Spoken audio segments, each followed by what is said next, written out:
Mabuhay. Maligayang pagdating sa Pilipinas. Hello. Maraming salamat sa paghihintay. Ikinagagalak kong makita ka. Sa loob ng 3 taon, ang mga salitang ito ay paulit-ulit na tumatakbo sa aking isipan buong gabi. Hanggang sa umagang iyon nang mag-vibrate ang telepono sa ibabaw ng marmol na mesa sa gitna ng aming mansyon sa disyerto. Hinihintay namin ng aking asawa ang paglapag ng pribadong eroplano ng aming kaisa-isang anak na babae upang maiuwi siya ng may karangalan matapos ipadala sa Maynila sa loob ng 3 buong taon. Inihanda na namin ang lahat, isang makintab na itim na limusin, isang tsuper na nakasuot ng formal na uniforme, 2 bodyguard at isang bungkus ng mamahaling bulaklak. Ngunit ang maikling mensahe sa screen ay nagsasabing, "Huwag na po kayong mag-abala na sunduin ako, inay. Sasakay na lang po ako ng MRT pa uwi." Sandali akong natigilan. MRT? Ang tren na sinasakyan ng mga ordinaryong manggagawa? Ang kaisa-isang anak ng isang bilyonaryo ay makikipagsiksikan doon? Ang kahirapan at pagiging ordinaryo ba sa Pilipinas ay gumagapang na sa aming pamilya nang hindi ko namamalayan? Pag-angat ko ng tingin mula sa screen ng telepono, malakas pa rin ang kabog ng aking dibdib. Nakatalikod sa akin ang aking asawa, nakatingin sa malaking bintana kung saan tanaw ang runway ng aming pribadong paliparan. Wala siyang imik. Hindi ko na napigilan at napasigaw ako ng hindi nag-iisip. Ito ba ang epekto ng Pilipinas? Ipinadala lang natin siya doon ng 3 taon at ngayon ayaw na niya ng tsuper, ayaw ng limusin at ayaw na rin yata pati sa pangalan ng sarili niyang pamilya. Ang boses ko ay puno ng galit, takot at kahihiyan. Dahan-dahan siyang lumingon. Kalmado pa rin ang kanyang mga mata. O baka naman ang kinatatakutan mo ay hindi ang Pilipinas, kundi ang katotohanang hindi na natin siya kontrolado. Ang mga salitang iyon ay parang isang matalim na humiwa sa baluting itinayo ko sa paligid ng aking puso. Ibubuka ko sana ang aking bibig para makipagtalo, ngunit wala akong mahanap na matapat na sagot maliban sa pag-amin na, oo, takot ako sa araw na ang kaisa-isa kong anak ay hindi nasusunod sa landas na inihanda namin para sa kanya. Ipinikit ko ang aking mga mata. Ang mga alaala ni Althea noong nakaraan ay isa-isang lumitaw. Mula pagkabata, lumaki siya sa isang malaking mansyon sa gitna ng disyerto, may 3 yaya at hindi bababa sa 10 kasambahay. Gigising siya tuwing umaga sa isang silid tulugan na may tanawin ng isang luntiang hardin ng mga datiles. Hindi man lang inaayos ang sariling unan dahil may laging nag-aayos ng kanyang kama sa tuwing siya'y babangon. Kapag humingi siya ng isang basong tubig, agad itong iaabot sa kanya nang hindi man lang niya kailangang tignan kung sino ang nagbigay. Tinawag namin itong karangyaan na nababagay sa aming katayuan at tahimik niya itong tinanggap hanggang sa ito'y naging bahagi na ng kanyang pagkatao. Noong bata siya, hindi siya kailanman tinuruan na magsabi ng salamat po o pakiusap sa mga kasambahay. Dahil sa aming tahanan, walang sinuman ang nakakita na kailangan iyon. Nag-aral siya sa isang pribadong paaralan para sa mga anak ng mayayaman at kilalang tao. Ang kanyang mga kaibigan ay karamihan mga anak ng mga may-ari ng korporasyon at mga miyembro ng maharlikang pamilya. Sa edad na 2, ang kanilang usapan ay umiikot sa mga pangalan ng designer bags, mamahaling relo at mga plano para sa bakasyon sa Europa. Tila isang perpektong buhay mula sa isang marangyang fairy tale. Ngunit sa ilalim nito, alam kong mayroong isang bagay na baluktot. Isang gabi, nakita ko si Althea na sinisigawan ng tsuper dahil lamang sa nahuli ito ng 5 minuto. Alam mo ba kung sino ang ama ko? Wala akong panahon na maghintay ng ganito. Sabi niya, nang hindi man lang tumitingin sa salamin sa harap. Tinitigan ko siya mula sa loob ng sasakyan, ngunit sa kaibuturan ko, ginamit ko rin ang mga katulad na salita noong aking kabataan. Ang ideya na mas mataas kami kaysa sa kanila ay nakatanim sa hangin ng bahay na ito nang walang sinumang nagtatanong. Ang pagbabago na tuluyang gumising sa akin ay nangyari noong kanyang ika-15 na kaarawan. Inarkila namin ang buong ballroom ng isang marangyang hotel. Ang mga bisita ay mga malalaking negosyante, opisyal ng gobyerno at mga dignitaryo mula sa iba't ibang bansa. Naging perpekto ang lahat hanggang sa lumapit sa akin si Althea. Nakasuot ng isang kumikinang na silver na gown, amoy mamahaling pabango. Bumulong siya, inay. Kung magbabayad tayo ng kaunti pa, pwede mo bang papuntahin dito? Yung sikat na pop idol na gusto ko para kumanta para sa akin? Alam kong sikat siya sa Asia, pero pera lang naman yan, di ba? Ang mga salitang pera lang naman, yan ay nagpatigil sa aking mundo. Tinukoy niya ang isang tao na para bang isang karagdagang serbisyo sa isang party. Kung magbabayad kami, kailangan niyang dumating. Iyon ang pananaw ng aking anak sa mundo. Lahat ay nabibili, lahat ay may presyo, basta't may sapat kang pera. Pilit akong ngumiti sa harap ng mga bisita, ngunit ang aking isipan ay puno ng mga tanong na hindi ko kailanman tinanong sa aking sarili. Pinalaki ba namin ang aming anak na maniwala na ang lahat ng tao ay mamahaling laruan para sa kanyang kasiyahan? Nang gabing iyon, pagkatapos ng party, matagal na natahimik ang aking asawa. Humigop siya ng tsaa habang nakatingin sa mga kumikinang na ilaw ng syudad sa malayo. Naaalala mo ba noong unang beses akong pumunta sa Maynila, mahigit 10 taon na ang nakalilipas? Tumango ako, naguguluhan. Ngumiti siya. Ang CEO ng malaking korporasyon na kamiting ko, hindi siya kumakain sa pribadong silid. Bumaba siya at kumain sa kantina kasama ng kanyang mga empleyado.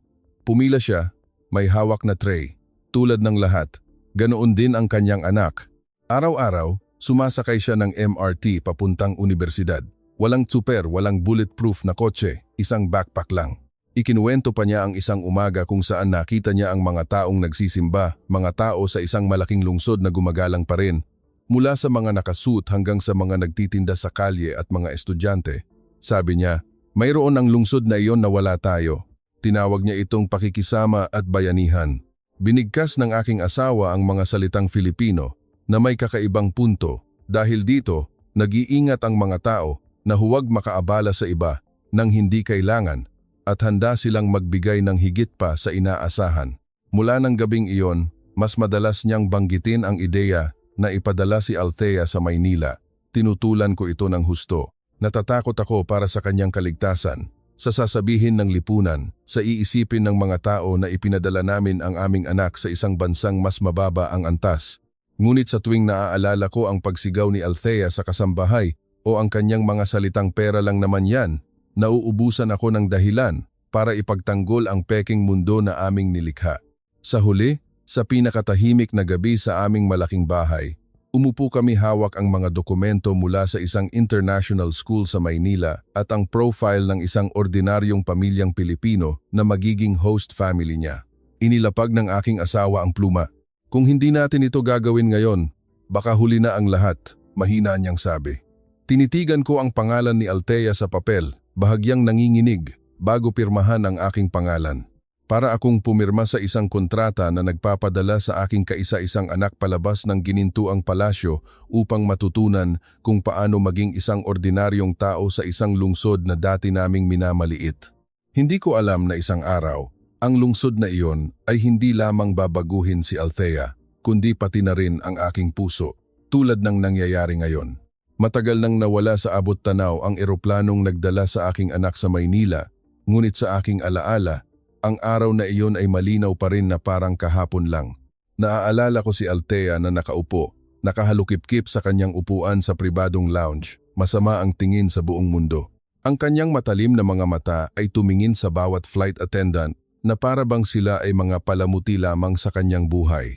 Maging ako ay hindi sigurado kung paano dahan-dahang aalisin ng lungsod na kanyang pupuntahan ang hindi nakikitang korona sa kanyang ulo, sa isang paraan na banayad ngunit tiyak. Hindi ko maintindihan, inay, bakit sa Maynila pa?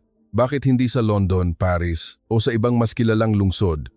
Malamig na tanong ni Althea sa akin noon. Ang naisagot ko lang ay, dahil iba ang lugar na iyon, maging ako ay hindi maipaliwanag ng buo. Ngunit sa kaibuturan ko, alam kong kung hindi ko siya palalayain ngayon, baka tuluyan na naming mawala ang aming anak sa peking mundo na kanyang ginagalawan. Pagdating ni Althea sa Ninoy Aquino International Airport, isang pamilyang Pilipino na aming nakausap na noon pa man ay naghihintay sa kanya sa arrival gate.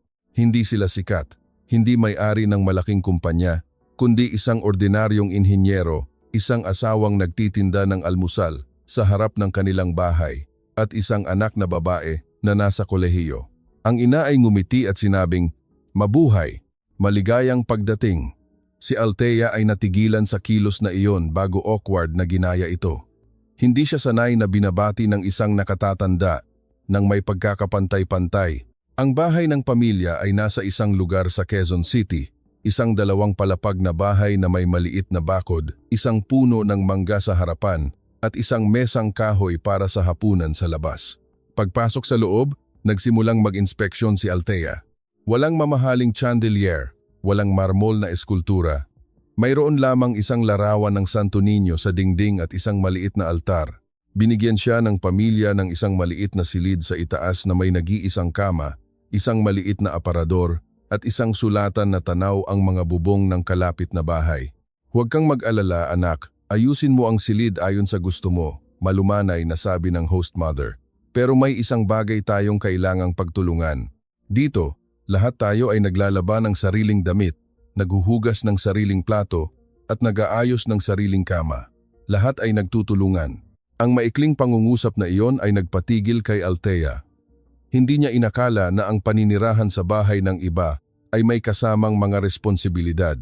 Sa kanyang mundo, ang pagtira sa isang lugar ay nangangahulugang may mga taong magsisilbi sa iyo, hindi ang pagtulong sa mga gawaing bahay. Noong unang gabi, inayos niya ang kanyang mga damit ng may pagkainis. Ang kanyang mamahaling maleta ay inilagay sa tabi ng isang lumang aparador na gawa sa kahoy. Bumulong siya sa aming wika. Bakit ba kailangang maging ganito kahirap? Ngunit nang buksan niya ang bintana, pumasok ang tunog ng mga kuliglig, ang tahol ng aso sa malayo, na may halong ingay ng mga sasakyan mula sa pangunahing kalsada. Umupo siya sa matigas na kama, hinaplos ang kumot na hindi kasing lambot ng nasa amin at nagkumot ng may pag-aatubili. Kinabukasan, isang mahinang katok sa pinto ang gumising sa kanya.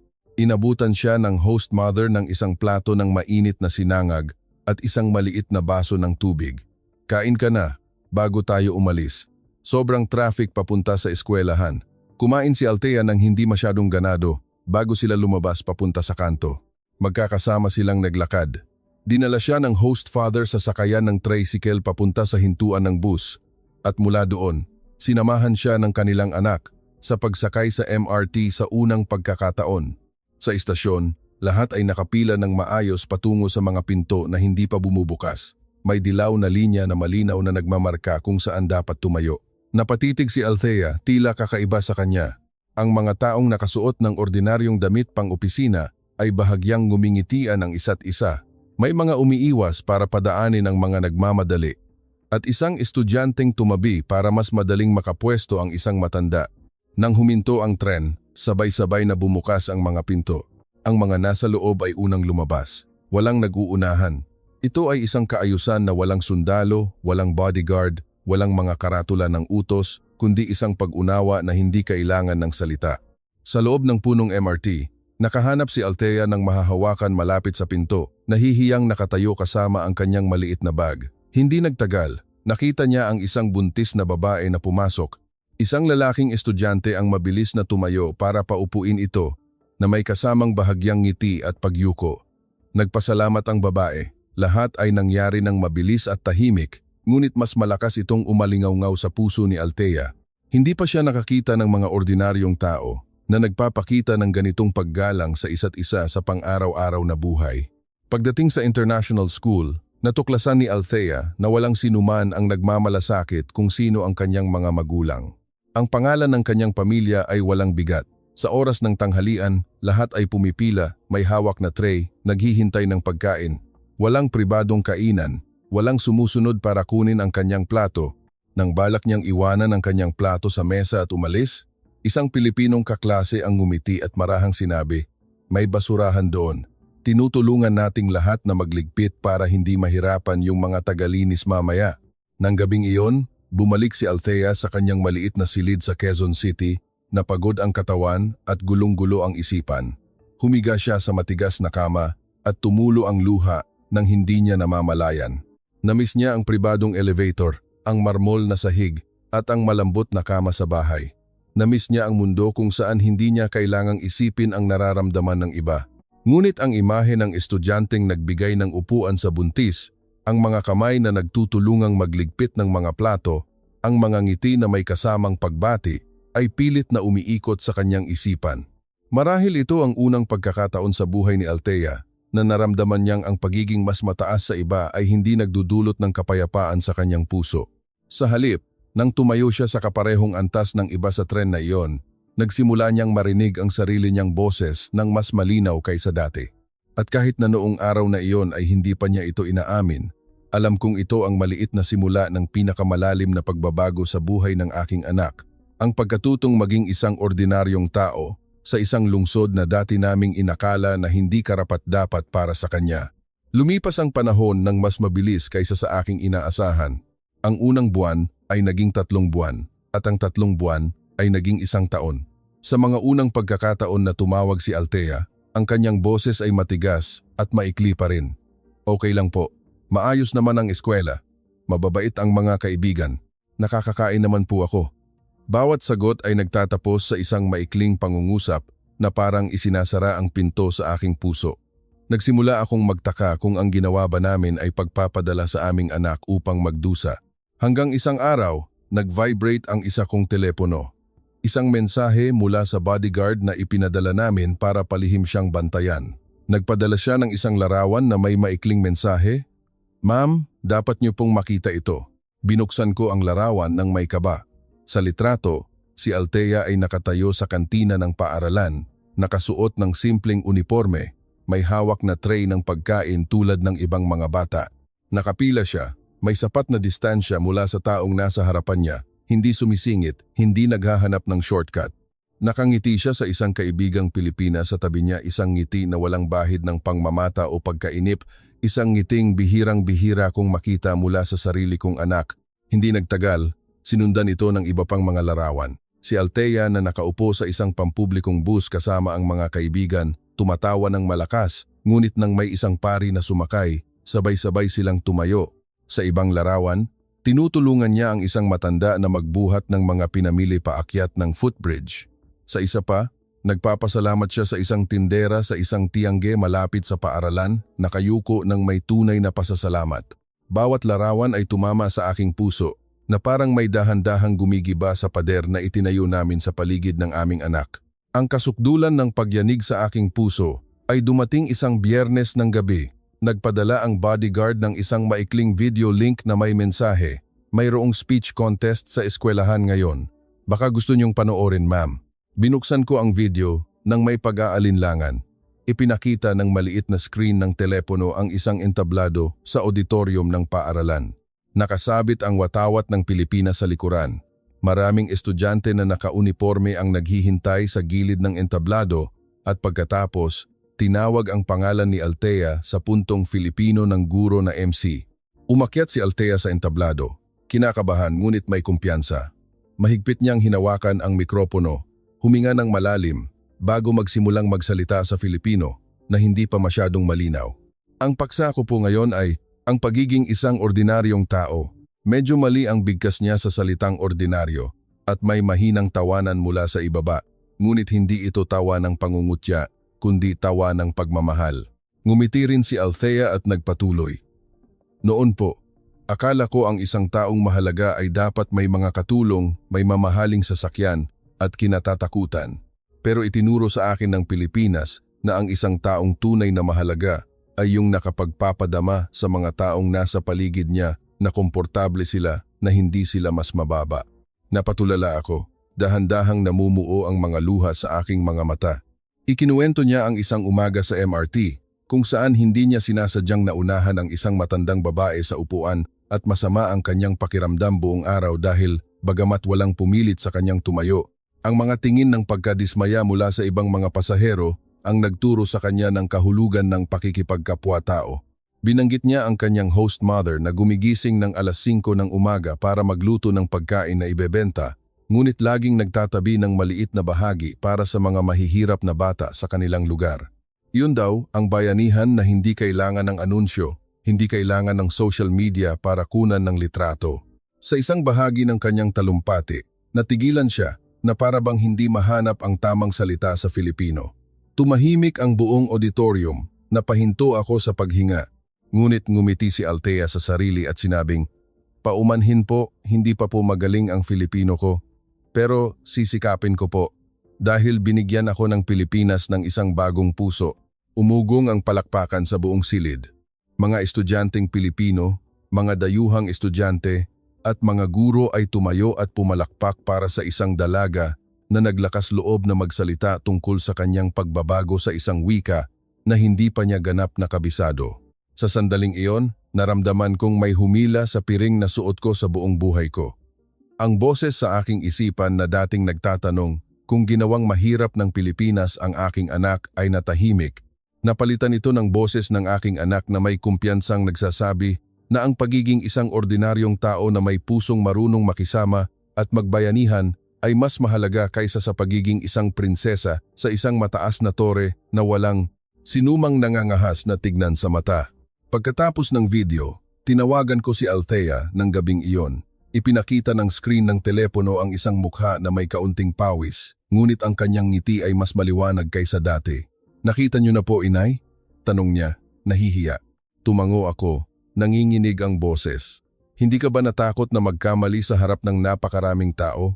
Mahina siyang tumawa. "Dito po," sabi nila.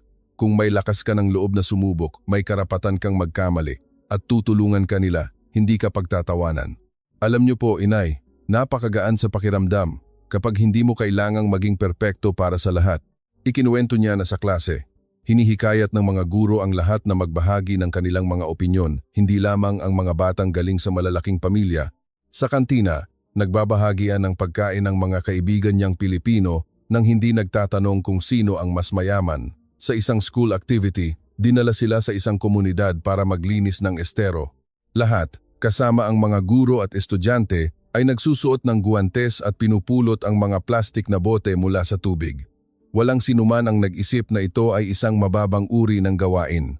Doon ko po naramdaman na kung malinis ang bansa nila, dahil ito sa mga ordinaryong taong tulad namin na handang yumuko para pulutin ang basura.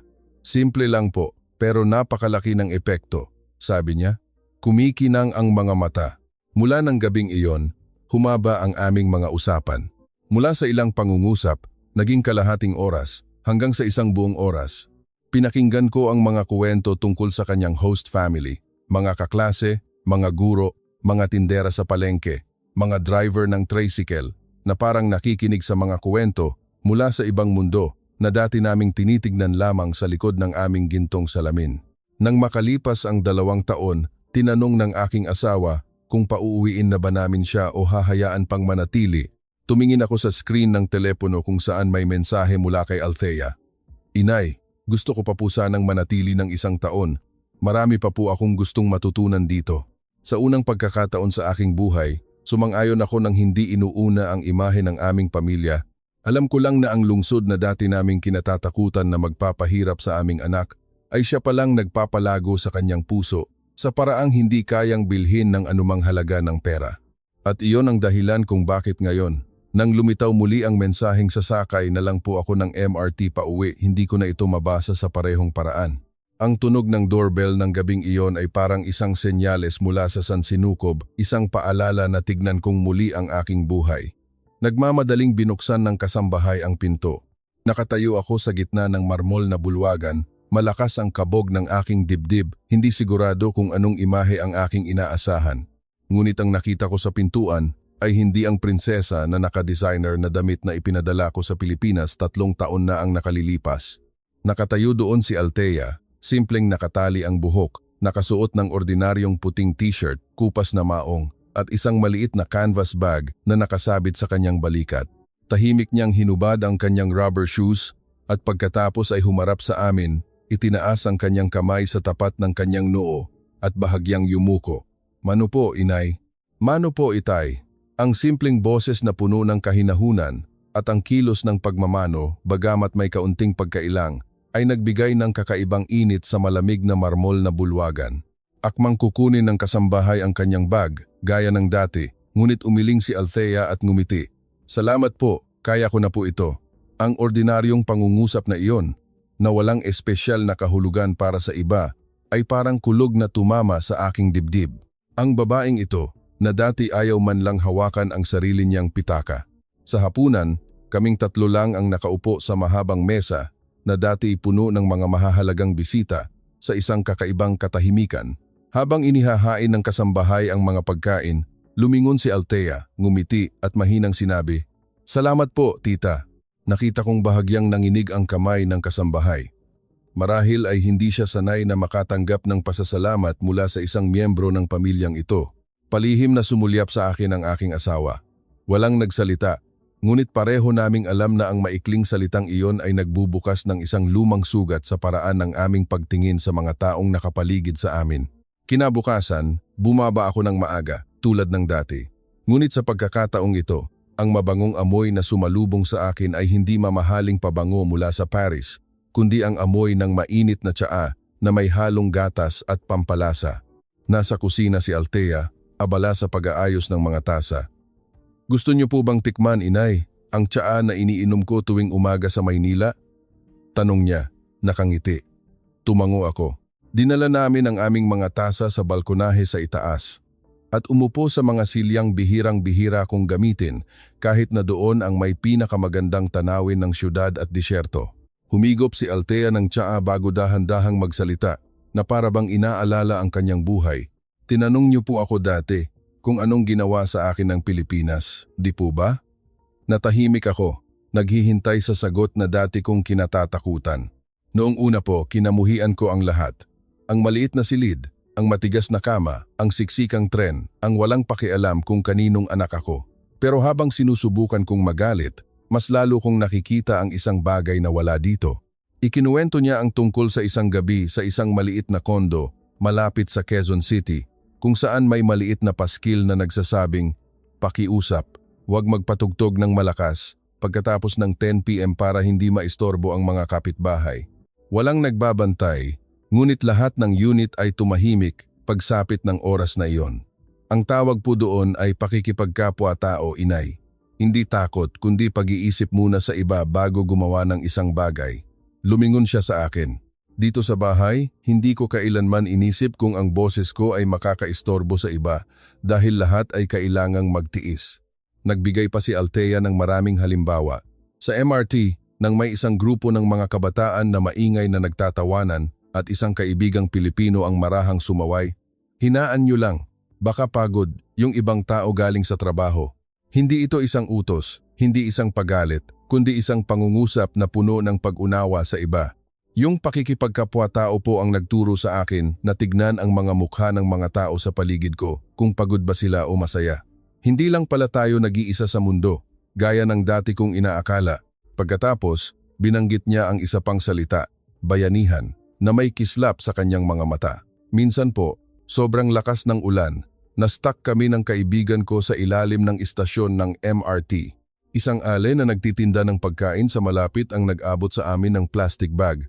Sabi niya, "Ito, pang-cover sa bag niyo para hindi mabasa yung mga libro." Kahit hindi kami bumili sa kanya, mahina siyang tumawa. Sa Maynila, marami po akong nakilalang ganoong tao.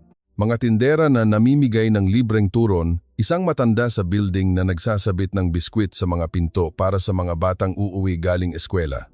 Ang bayanihan po na binibigay nila, hindi tinitignan kung anong estado sa buhay ng tumatanggap.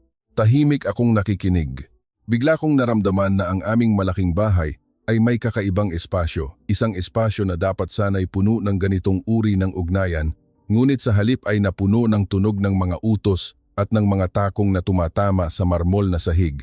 At ano ang nakuha mo sa lahat ng iyon, maliban sa hirap? Tanong ko. May halong hamon at takot sa sagot. Inilapag ni Althea ang kanyang tasa, tumingin sa malawak na disyerto na para bang nakikita niya ang mga kalsada ng Maynila. Nalaman ko po na kung wala ang apelido ko, wala ang bahay, at wala ang pera, ako pa rin ba yung taong gustong makasama ng iba? Ngumiti siya ng may lungkot. Sa Pilipinas po, walang pakialam kung saang pamilya ka galing. Tinitignan nila ang gawa mo. Kung may nakita kang nadapa at tumakbo ka para tulungan, ngingitian ka nila, hindi ang apelyido mo.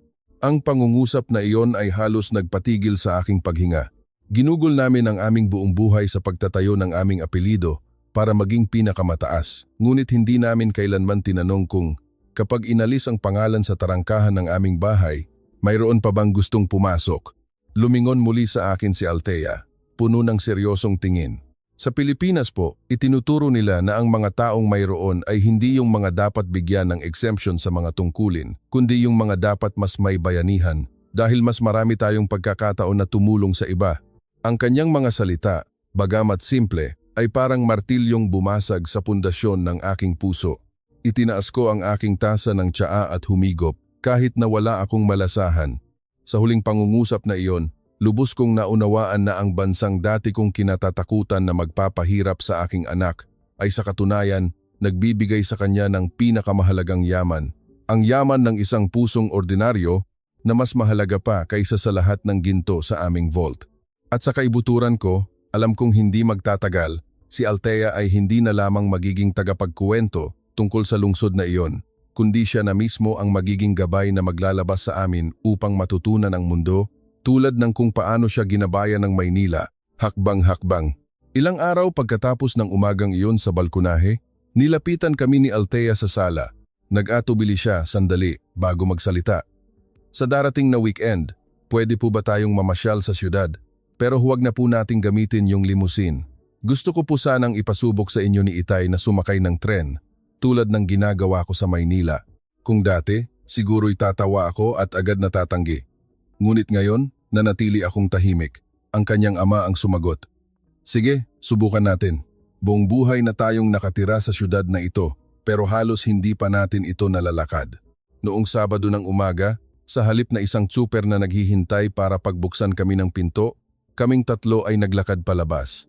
Ang mainit at tuyong hangin ng disyerto ay agad na dumampi sa amin. Naramdaman ko agad ang pagkailang. Ngumiti si Althea. Kung sa Maynila po ito, mas mainit pa sa tanghali. Pero nakakangiti pa rin po ang mga tao. Ang pangungusap na iyon ay parang higit pa sa isang ulat sa panahon. Isa itong paanyaya na subukan naming ngumiti sa gitna ng aming sariling pagkailang. Sumakay kami ng tren tulad ng mga ordinaryong tao. Ang istasyon na dati kong tinitignan lamang mula sa bintana ng limousine ay naging lugar kung saan kailangan kong maghintay.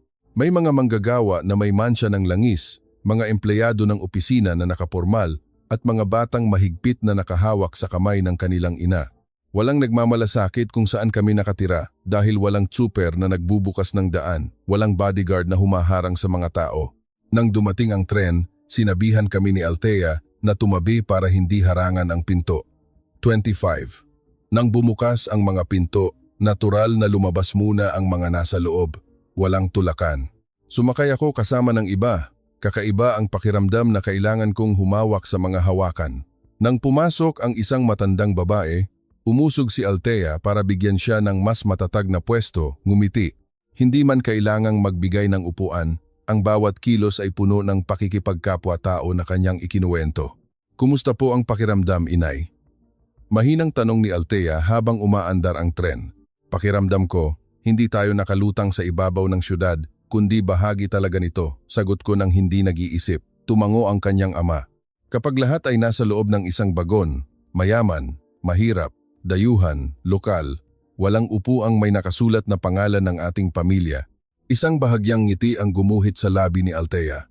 Sa Pilipinas po, sabi nila, nagbabahagi na rin lang naman tayo ng iisang hangin, kaya kung magagawa nating bawasan ang hirap ng isa't isa, biyaya na yon.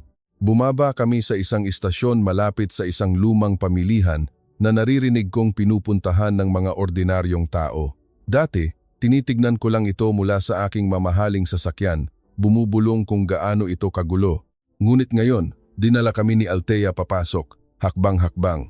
Ang amoy ng mga pampalasa, ng kape at ng bagong lutong tinapay ay nagsama-sama. Medyo nahilo ako, ngunit hindi ako nagreklamo. Ang unang pinasukan namin ay hindi isang restaurant sa isang marangyang hotel, kundi isang maliit na kapihan na may iilang mesang kahoy. Ang mga empleyado ay mga dayuhang manggagawa na nakauniporme. Lumapit si Althea sa counter, ngumiti, at umorder ng may malumanay na boses. Isang black coffee po, isang latte, at isang mainit na gatas para kay inay. Huwag po kayong magmadali, lumingon siya sa amin. Sa Pilipinas po, madalas ganito sinasabi ng mga tao, para hindi ma-stress, yung mga nasa tindahan. Pinanood ko siya habang tinatanggap ang mga tasa, tinitignan sa mata ang empleyado at sinasabing, "Salamat po. Mukhang marami kayong customer ngayon, no?" Para siyang nakikipag-usap sa isang tao, hindi sa isang tagapagsilbi. Pagkatapos, pinulot niya ang mga sobrang tissue na iniwan sa katabing mesa at itinapon sa basurahan bago kami umupo. Napatingin ang empleyado, may halong pagtataka at pasasalamat. Tahimik akong humigop ng kape, may naramdamang kakaiba sa aking dibdib. Naalala ko ang hindi mabilang na beses na parabang hindi ko nakita ang mga tagapagsilbi sa mga mamahaling restaurant. Pagkatapos, dinala kami ni Althea sa isang bahagi ng pamilihan kung saan nagbebenta ng mga gawang kamay na produkto. May isang maliit na tindahan ng mga alahas na hindi ko kailanman pinansin. Kumuha si Althea ng isang pilak na pulseras. Ang ganda po nito. Kayo po ba ang gumawa, Lola? Ang nagbebenta, isang may edad na babae, ay nagulat bago ngumiti ng malapad at ikinuwento ang disenyo sa pulseras na nagmula pa raw sa isang sinaunang tribo. Nakatayo si Althea, nakikinig ng mabuti, hindi tumitingin sa relo, hindi tumitingin sa telepono. Ang kanyang mga mata ay puno ng paggalang. Bibilhin ko po ito, hindi dahil maganda, kundi dahil sa kuwento sa likod nito, sabi niya. Pagkatapos ay bahagya siyang yumuko, isang kaugaliang Pilipino na kanyang nakuha. Salamat po sa pagbabahagi. Napakaganda po talaga. Pareho ang pulseras at ang kuwento. Nakatayo ako sa tabi. Pakiramdam ko'y natututo ako ng isang aral na dapat ay natutunan ko noong bata pa ako. Na ang halaga ng isang bagay ay hindi nasusukat sa presyo, kundi sa mga kamay na gumawa nito at sa pusong ibinuhos dito. Pauwi, hindi kami tumawag ng mamahaling sasakyan, kundi bumalik kami sa istasyon ng tren. Ang dapit hapon ay nagbigay ng malambot na liwanag sa buong syudad. Nakikita niyo po, Inay? Mahinang tanong ni Althea habang naghihintay kami. Parehong syudad, pero kung babaguhin natin ang paraan ng ating paglalakad, nagiging ibang lugar. Tumango ako. Nararamdaman na hindi ang syudad ang nagbago, kundi ang aking mga mata na dahan-dahang inaayos sa pamamagitan ng mga aral na natutunan ng aking anak mula sa Maynila. Nang araw na iyon, naramdaman ko sa unang pagkakataon na hindi lamang kami may isang anak na bumalik mula sa Pilipinas, kundi mayroon kaming isang bagong guro sa aming tahanan. Isang guro na ginagamit ang isang pusong Pilipino, puno ng pakikipagkapwa-tao at bayanihan, upang turuan kaming maging ordinaryong tao sa isang syudad na akala namin kilalang-kilala na namin. Nang gabing iyon, pagkatapos naming bumalik mula sa pamilihan, tila mas tahimik ang syudad.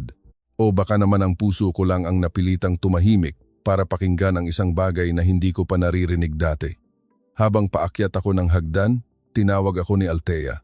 Inay, sa darating na weekend, pwede ko po ba kayong imbitahan ni Itay sa isang lugar? Saan na naman?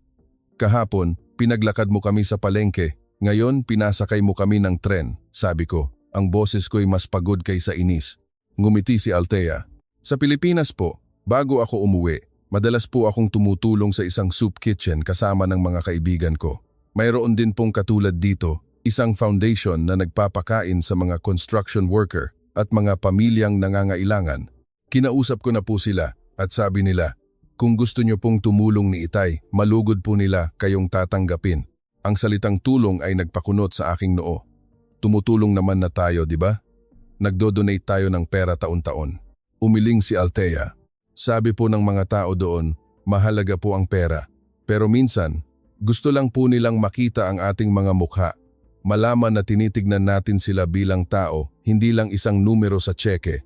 Ang kanyang ama, na tahimik na nakaupo sa isang sulok, ay nagsalita. Subukan natin. Pupunta tayo bilang tatlong ordinaryong tao, tulad ng ginawa natin sa palengke.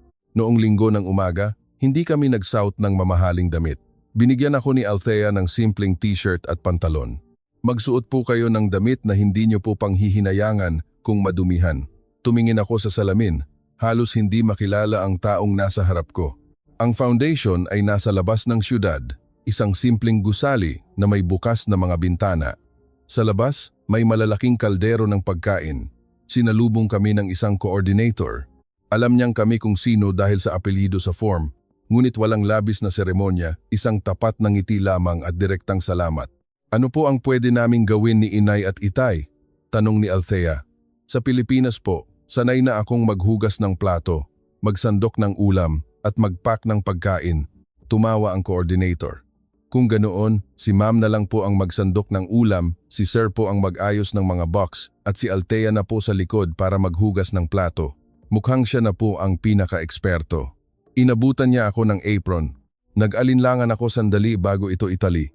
Nakatayo ako sa harap ng isang malaking kaldero, hawak ang mabigat na sandok. Noong una, tumatapon ang ulam. Namula ako. Nakita ko si Althea sa likod, Mabilis na naghuhugas ng mga plato, nakikipagkwentuhan sa ibang mga voluntaryo. Nagsimulang pumila ang mga tao, karamihan ay mga construction worker. Nagsandok ako ng pagkain sa bawat lalagyan. Pagkatapos, oras na para iabot ito sa unang tao. Isang payat na lalaki ang nakatayo sa harap ko. Inabot niya ang pagkain mula sa aking mga kamay. "Salamat po, Nay," sabi niya. Natigilan ako sa salitang, "Nay." Hindi ma'am, kundi isang salitang naglagay sa akin sa isang ordinaryong papel. "Walang anuman," sagot ko. At sa unang pagkakataon, tinitigan ko sa mata ang isang taong ganito ang suot ng walang harang ng pagiging superior. Sa likod niya ay isang dayuhang babae na may kargang maliit na bata. "Thank you," sabi niya. Habang inaabot ko ang pagkain, naramdaman kong nanginginig ang aking mga kamay, hindi dahil sa bigat, kundi dahil sa aking pusong yumayanig. Habang nagpapahinga, tumingin ako sa paligid. Lahat ay naka-apron. Walang nakaupo sa isang de-aircon na silid sa itaas. Lahat ay nasa iisang antas. Lumapit si Althea. "Kaya pa po, Inay?" tanong niya. Pagod pero kumikinang ang mga mata. "Pagod," sabi ko. "Pero ewan ko, parang mas maluwag ang paghinga ko." Pauwi, tahimik kaming tatlo sa loob ng taxi. Ang kanyang ama ang unang nagsalita. "Kakaiba. Dati, akala natin sapat na ang pagsulat ng malaking tseke. Pero ngayon, yung simpleng pagsandok ng pagkain at marinig ang salamat ng harapan, parang ngayon lang natin naintindihan ang tunay na kahulugan ng tulong." Tumango si Althea. "Sa Pilipinas po, ang pagtulong ay hindi lang sa dami ng pera." Sabi po ng isang guro sa akin, "Kung palagi nating titingnan ang iba mula sa itaas, hindi natin malalaman kung gaano kainit ang kanilang mga puso. Kailangan nating bumaba at tumayo sa tabi nila." Lumingon siya sa akin, "At ngayon, Inay, bumaba na rin po kayo." Nang gabing iyon, hindi na naman ako makatulog. Ngunit hindi dahil sa takot, kundi dahil sa isang bagong tanong. Kung may isang Diyos na nakatingin sa atin mula sa itaas, ano kaya ang mararamdaman niya na makitang mas marami tayong pag-aari? Ngunit ginagamit natin ito para magtayo ng pader sa halip na tulay? Lumipas ang panahon hanggang sa sinabi ni Althea, "Gusto ko po sanang bumalik sa Maynila para mag-aral ng kolehiyo. Kung dati, magagalit ako.